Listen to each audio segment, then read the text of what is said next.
સમાચાર અમદાવાદથી કે જ્યાં ઘી કાંટા કોર્ટ પાસે એક વિશાળ વૃક્ષ ધરાશયી થઈ ગયું, જ્યાં અહીં વિશેષ લગ્ન નોંધણી કચેરીના ગેટ બહારનું આ વૃક્ષ છે તે ધરાશયી થયું હતું। વધુ વિગતે વાત કરવા માટે જોડાઈ રહ્યા છે ટીવી9 સંવાદદાતા રોનક। એક વિશાળ વૃક્ષ ધરાશયી થયા હોવાની વિગતો મળી રહી છે, કઈ રીતે આ વૃક્ષ ધરાશયી થયું અને તેને કારણે હાલ શું મુશ્કેલીનો સામનો ત્યાં જોઈ રહ્યા છો આપ?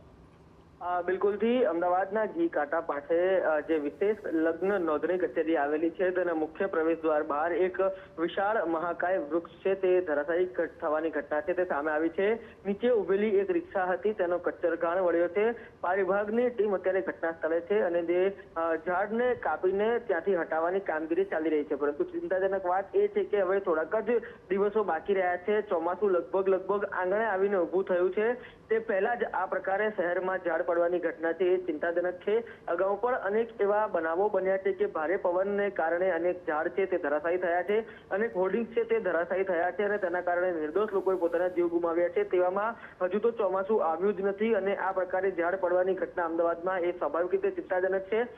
બગીચા ખાતું છે તેના દ્વારા અનેક વખત એવા દાવાઓ કરવામાં આવે છે કે જે પણ ટ્રીમિંગ સહિતની જે કામગીરી છે તે કરવામાં આવી રહી છે, પરંતુ આ પ્રકારે ઝાડ પડવાની ઘટના ક્યાંક ને ક્યાંક એ નિર્દોષ લોકોના જીવ સામે એક ચેડા થવાની ઘટના છે તે ઊભી કરી રહી છે।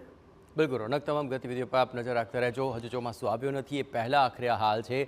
અહીં મુખ્ય દરવાજા પાસે જ આ ઝાડ ધરાશયી થયું અને તેને કારણે ટ્રાફિક જામના દ્રશ્યો પણ થોડીવાર માટે તો સામે આવ્યા હતા।